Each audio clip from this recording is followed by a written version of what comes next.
Madame la Présidente, Monsieur le Vice-président, mes chers collègues, vous le savez, l'année 2016 a été rude pour le tourisme dans notre région. 1,3 million de touristes en moins au cours des 7 premiers mois de l'année. La fréquentation des hauts lieux touristiques dans notre région a baissé de 16% par rapport à l'année 2015. Le secteur touristique connaît donc une crise conjoncturelle majeure. Dans ce contexte, le budget tourisme est donc essentiel pour sauver le tourisme, secteur clé de l'économie de notre région. Avec 30 millions de visiteurs par an, générant 22 milliards de recettes et plus de 500 000 emplois concernés, ce secteur est un véritable enjeu pour le développement économique et pour l'aménagement de territoires. En effet, cette crise conjoncturelle du secteur touristique s'accompagne également d'une crise structurelle très importante due à la qualité de l'accueil et du service, ainsi qu'à la propreté et à la sécurité quotidienne dans notre région. Face à ces difficultés et aux handicaps structurels, Valérie Pécresse et la majorité régionale n'ont pas ménagé leurs efforts et ont réagi avec force en faisant voter des mesures fortes, telles que l'installation des commissariats mobiles dans les sites touristiques ou encore les volontaires du tourisme qui ont permis un meilleur accueil des touristes. Dans le cadre de nos candidatures aux Jeux olympiques et paralympiques de 2024 et à l'exposition universelle de 2025, nous proposons un effort budgétaire conséquent en faveur du tourisme à hauteur de 23 millions d'euros. Dans le même temps, nous réaliserons des réformes importantes et des économies durables en optimisant le fonctionnement du comité régional du tourisme, réduisant ainsi sa subvention de 3,5 millions d'euros. Vous le voyez bien, avec la suppression de certains comités départementaux du tourisme, notamment dans le département des Hauts-de-Seine et dans les Yvelines, l'heure est à la mutualisation des organismes pour plus d'efficacité, afin de mener une politique touristique forte. Ces économies nous permettront ainsi le soutien direct aux actions des professionnels du secteur et renforceront la compétitivité de la destination Paris-Région pour enrayer la crise touristique connue. Dans ce nouveau cadre, nous avons ainsi décidé pour l'année 2017 de remplacer le Fonds de développement touristique régional par un nouveau dispositif ambitieux, tourné vers l'investissement et le fonctionnement. Ce dernier sera orienté vers 4 axes prioritaires.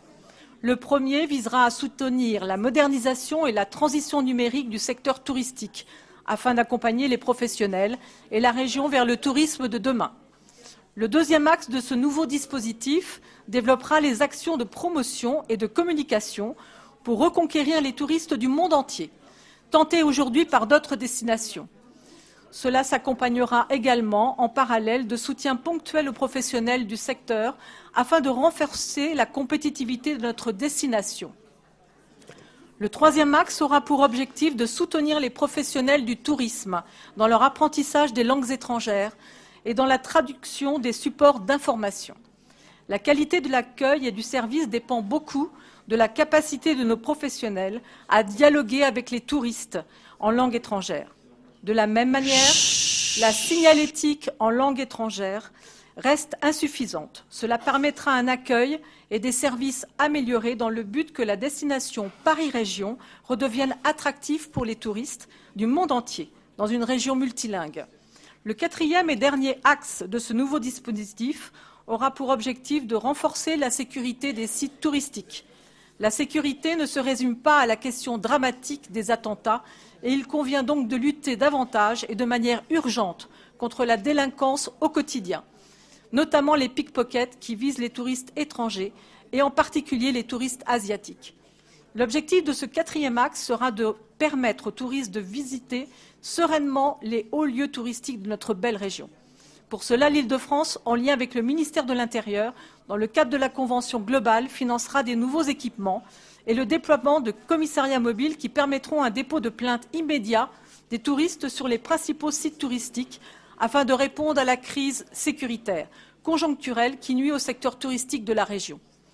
En ce début d'année 2017, nous allons lancer, avec Valérie Pécresse et le vice-président, une campagne de promotion de notre région d'une grande ampleur. Elle sera l'occasion de mener la concertation relative à l'élaboration du nouveau schéma régional de développement du tourisme et des loisirs pour la période de 2017 et jusqu'à 2021. La définition de cette stratégie et la concertation avec tous les acteurs du secteur qui la précédera seront l'occasion d'analyser en profondeur les causes de la crise actuelle et de proposer l'adoption de mesures à moyen et long terme pour permettre à notre destination Paris Région de sortir renforcée de la crise qu'elle traverse actuellement. Mes chers collègues, chaque crise est une chance pour se tourner vers le futur, pour l'envisager afin de ne pas le subir. C'est le sens de la politique budgétaire touristique que nous mènerons au cours de l'année 2017.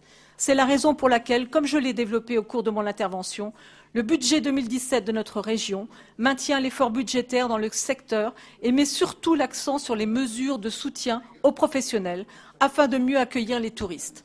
Toutes ces mesures sont nécessaires pour permettre à la destination Paris Région de sortir de la crise, renforcée et prête à affronter le tourisme de demain.